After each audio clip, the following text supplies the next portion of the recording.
Good evening সকলোকে। মনটো খুব ভাল লাগিছে কাৰণ যোৱা বৰ্ষ মই BEd আৰু DLEd দুয়োটাতে মই এণ্ট্ৰেঞ্চ দিছিলোঁ, কিন্তু মই যোৱা বৰ্ষৰ গভৰ্ণমেণ্টত ছিটটো পাবলৈ সক্ষম হোৱা নাছিলোঁ এইকাৰণে যে মোৰ মাৰ্কছটো অলপ কম আছিলে। কিন্তু মই ধেমাজি ডিষ্ট্ৰিক্টৰ ষ্টুডেণ্ট আছিলোঁ তেতিয়া। DLEd বুলি ক'লে মানে নিজৰ পাৰ্টিকুলাৰ ডিষ্ট্ৰিক্টখনত দিব পাৰে।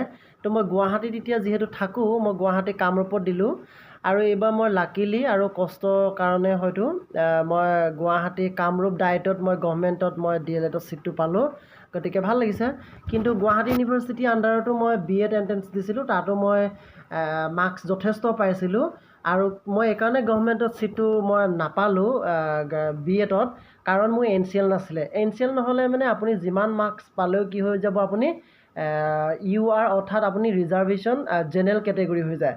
গতিকে OBC ষ্টুডেণ্ট এটা হৈ লৈ পিনে NCLখনৰ কাৰণে আপুনি অলপমান মাৰ্কছৰ কাৰণে গভৰ্ণমেণ্টৰ পৰা BEdত আপুনি বঞ্চিত হৈ যায়। যি নহওক লাগে, মই এটাতো পালোঁ আৰু ইয়াত মই সকলোকে এটা কথা ক'ব বিচাৰোঁ যে আপোনালোকে হতাশ নহ'ব। এবছৰ নহ'লেও আপুনি নেক্সট বছৰ DLEd হওক বা BEd যিকোনো ক্ষেত্ৰত আপুনি এণ্ট্ৰেঞ্চ দিলে মানে ছিটটো পাবই। তো তাৰ কাৰণে আপুনি পঢ়ি থাকিব খালী। আৰু কথাটো হ'ল যে মাৰ্কছটো আপুনি চাব যে প্ৰতি বছৰে, কাৰণ BEd আৰু DLEdত মাৰ্কছটো বেছি হৈ কাট অফ বেছি হৈ গৈ আছে। কাৰণ এইবাৰ ছায়েন্সৰ কেটেগৰীত মইতো 60+ পাইছোঁ, 60 ওপৰত গৈছে আৰু আপুনি আৰ্টছৰ ষ্টুডেণ্ট হ'লে মানেও 50+ পাব লাগিব। গতিকে কাট অফ এবাৰ বহুত গৈছে। গতিকে ভালদৰে পঢ়িব, চিলেবাছটো কভাৰ কৰিব। আৰু BEd দিয়াসকলৰ কাৰণে এটা মই অভিজ্ঞতাৰ ফালৰ পৰা কৈছোঁ যে টিচিং এপ্টিটিউড একদম নপঢ়াকৈ নাথাকিব, তাৰপৰা বহুত কুৱেশ্যন আহে। ইনফেক্ট গুৱাহাটী ইউনিভাৰ্চিটি হওক বা ডিব্ৰুগড় ইউনিভাৰ্চিটি হওক, দুয়োটা ইউনিভাৰ্চিটিৰ পৰাই বহুত কুৱেশ্যন ভাগ কৰি অহা দেখা যায় পাৰ্টিকুলাৰ টপিকছ বা ছাবজেক্টবিলাকত। গতিকে আপোনালোকে খৰচি মাৰি চিলেবাছটো কভাৰ কৰিলেই ভাল মাৰ্কছ এটা পোৱা যায়।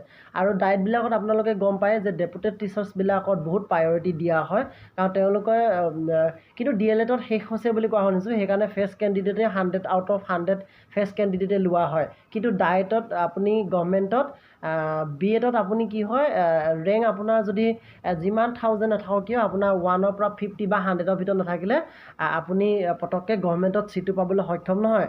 কাৰণ গভৰ্ণমেণ্টত আপুনি BEd ছিট পাবলৈ হ'লে মানে কি হয়, এডমিশ্যন মাত্ৰ কিমান হৈ যায়, 19,000 পৰা 21,000 হৈ যায়। আৰু DLEd এইকাৰণেই ভাল যে DLEdত আপুনি 2700 টকাতে এডমিশ্যন ল'ব পাৰে আৰু পাছৰ কথা এক্সামিনেশ্যন ফিজ 2000 বা যি লয় আৰু প্ৰথম, কিন্তু এডমিশ্যন আপুনি 2700 টকাত ল'ব পাৰে। আজি মই লৈছোঁ। গতিকে পঢ়ি থাকক, যিসকলে নাপালোঁ বুলি হতাশ নহ'ব। ছেকেণ্ড ৰাউণ্ড আছে, থাৰ্ড ৰাউণ্ডলৈকে আছে। গতিকে আপোনালোকে হতাশ নহ'ব। যোৱা বছৰ মোৰ এনেকুৱা এটা ডিপ্ৰেশ্যনত গৈছিলোঁ যে মই কি কৰিম এতিয়া, ক'লৈ যাম। কিন্তু মই যি নহ'লেও মই পঢ়াৰ লগতে জড়িত হৈ আছিলোঁ।